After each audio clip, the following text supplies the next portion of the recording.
You too, what up? Right now we got the Razor Kanan season 4, episode 10 recap. Just my thoughts of the episode in general and the season. A lot of things transpired. It was a good episode until the very end. They left us on the cliffhanger with we don't know if Rock is dead or not. Did Kanan actually shoot Rock, which I thought was very weak. That really fucked up the whole episode for me in this moment. So I'm gonna watch it again probably later on today or maybe tomorrow, but that really kind of ruined the whole episode for me. But a lot of things transpired, a lot of shit went down, and like I said, Unique is gonna make it to season 5. I mean, a lot of shit's gonna happen, and I just can't really see Rock getting. And then, even though it was teased, I can't see Rock getting put down right now. They still got a war to fight. But let me go ahead and talk about some of the things I took notes of. We finally got introduced to Breeze, which was cool, finally. And I think that was a great casting too. I can't think of his name, but he's been in plenty of shows and movies and shit like that. I think the one that I know him of most was the show Dope. Not the show, but the movie Dope. That came out like in 2018. Then he was on what that shit was on Netflix that they canceled. Get On Down or something like that. Y'all know what I'm talking about. Like it was like the 70s, 1970s in New York and shit like that. That was a real good show he was in. So that was a good casting, you know what I'm saying? I can't wait for Power Book Origins or whatever. And I can't wait for Kanan to eventually find out that Snaps and Pops had something to do with that shit. But anyway, let's go and get straight to it though. Kane finds out about Crystal. He flipping tables and shit like that. He going crazy. Critical pain, period. He's in critical pain, period. Throwing shit around. And, you know, of course, he's blaming Rock. You know, the build-up is continuing. Now, the thing about me and the Rock situation, it's annoying because it's the same thing what Tariq was going on with Ghost in the original Power. Like, I'm like, bro, really? Like, God damn, you just blame your daddy for everything. So now with Kane, it's like he's blaming his mama for everything. But I feel like, I think that people talk about it more right now, not only because Power is more popular than it's ever been, but it has to do with a woman. And women stick together, at least online, that is. So everybody talking about, man, Rock does everything for Kanan, and he's just so annoying and stupid, things of that nature. But Rock has done some fucked up things, but she's not guilty of faming Crystal. We know that much. At least us as the audience. Unique was talking crazy to Rock. Rock was trying to approach Unique to prevent a war, cause she saw what was she saw what was coming, so she was trying to talk it out real quick. But Unique was just straight up disrespectful. So, but I tapped that. She like it rough. She called me daddy. You know what I'm saying? And Rock made the best strategic plan. Like, we're gonna go after that nigga family. You know what I'm saying? Take him out their knees. And we're gonna get to Unique's baby mama. I swear to God, bro, she fucking stupid. What else I want to talk about that scene? Unique was kind of talking about, Kanan, like, man, Kanan don't even want to fuck with you, like, you know what I'm saying? Like, he came to me because he wants to get away from you. And that kind of hurt Rock the most. That pushed her button. That's what pushed her button. Because usually Rock is very stoic. Well, I wouldn't say stoic, but she's very in controlling her feelings. And that's kind of like just the best thing about her character to me. But she also blames people too. Rock is not perfect, y'all. I think that's kind of evidently clear over this whole series. You know what I'm saying? And sometimes she comes off as straight up impossible to defeat.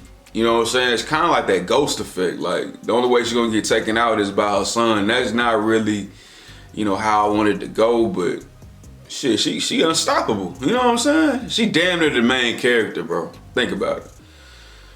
And that was the one thing I didn't kind of like about Power Book 3, period, because that was raising Kanan, because it's in the title. You know what I'm saying? But also it's like, bro. Anyway, Stefano cuts off Marvin and Rock. And that was his Achilles heel. That's where he fucked up at. You know, Stefano talking all this bullshit, talking all this big talk, and y'all see what happens to him later on. The guy running the Chinese restaurant quits and tells Rock about the Chinese mythology. I thought that was cool. Like, he was talking about the faceless dragon and shit like that.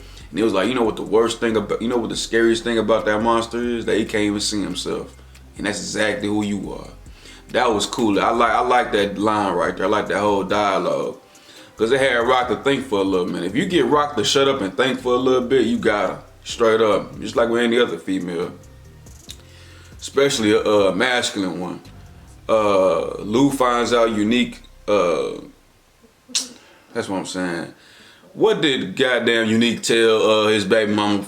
Don't leave for nothing. Don't leave for nothing. And now her dumb ass finna get killed. Females do not listen, especially black women. They do not listen. And they gonna get taken out because of it. We at war. Families is off limits. They've been saying this shit all episode. What happened to people, the wives and kids being left out of it? This shit doesn't matter. It's over. That time period is over. And she shouldn't have listened, bro. Like, damn, like you should have saw how she knew by how serious that nigga was looking. Do not leave the motherfucker crib for nothing. I'm telling you not to leave it. Cause you already knew what was finna happen. But Unique did say, he was kind of hinting at like, bro, nobody's gonna get in the way of my revenge or whatever, like what he was trying to do. So he might not really even care like that. That's a stretch. We're gonna have to see. Marvin kills early. You know, early, shit, he had to go. Straight up, quick and simple. Juke and Rock scene was great. What I really took from it the most was, cause I talked about it in my previous video, but Juke was like, just because you didn't see me doesn't mean I didn't see you. And she said, I know you, she said something like, and I'm the best for it or something like that, meaning hinting kind of like, nigga, I'll kill you, never see me coming because you too worried about Kanan and everybody else. And I like that. That's kind of how I feel about my life. People think, I see you before you see me. Like, I'm very into that. I just, you know, that's kind of been me. You know, I ain't finna get into no specifics or nothing, but I like being slept on. I like not being the first person that comes to your eye or come to your thought or whatever. You'll never see me coming.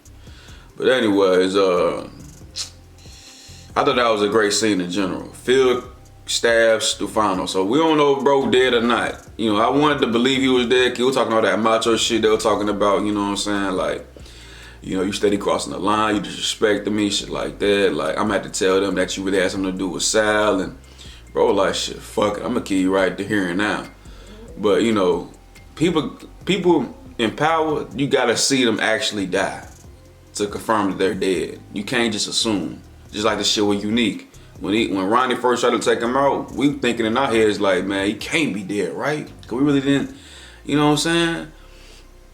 Same thing. Rock talks crazy to Marvin.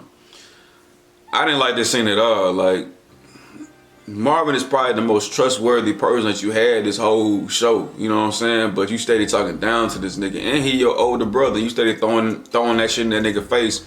You just mad because I overlapped you. You mad because, you know, I'm running shit. You know what I'm saying? Like, bro, what the fuck you talking about? Every time you had a problem, you came to Marvin.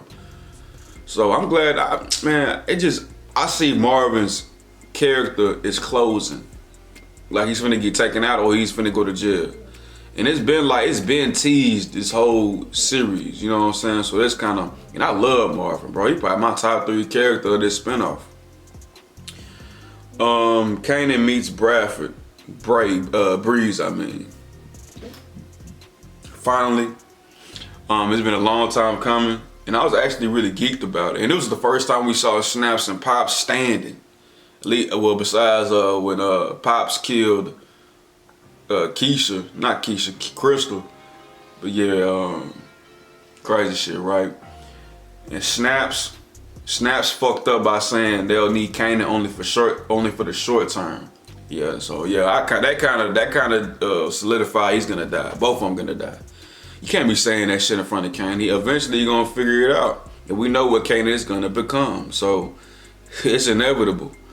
And another thing, I like when Juke was talking to old girl, and then Juke was like, "Look, somebody got to look out for Uncle. Somebody got to look out for my pops. Kanan's not gonna do it. Uncle Lou's not gonna do it, and for damn sure, Rock ain't gonna do it." So that kind of gave me a little bit of peace, thinking like, okay, that's Marvin's backup protection, because nobody really has Marvin's back like that. He's always looking out for others, but nobody's really looking out for him. And that, that's kind of like, it's a good thing for us as the fans watching it, but it's not really a good thing when it's come to reality, because when you're giving so much and so much, eventually you're not gonna have anything left, and you can leave yourself isolated. To be quite honest, to be quite frank. But what else? But we did see Juke give a call. I don't know who did she call? I don't know, cause Kanan was like, "You either with me or you against me," and he kind of flashed the gun at her. He ain't do it all the way, but he flashed it to her, kind of like. And it's gonna be a situation like that again, where that's gonna make Jukebox react, and it's gonna give Kanan that scar. But that's what I got right now, man. And that was a good episode to the very last. I hated that cliffhanger, cause bro, go ahead and tell us what it is, bro. Either she got shot and she's gasping for breath, or she's dead, and then you can cut it off. But that shit was whack, bro. Oh God, that shit was whack. I swear to God, that shit was whack. I'm gonna fuck with y'all, man. Y'all be smooth, y'all be cool, y'all be alright, man. Y'all do something productive today. I'm finna go to the gym.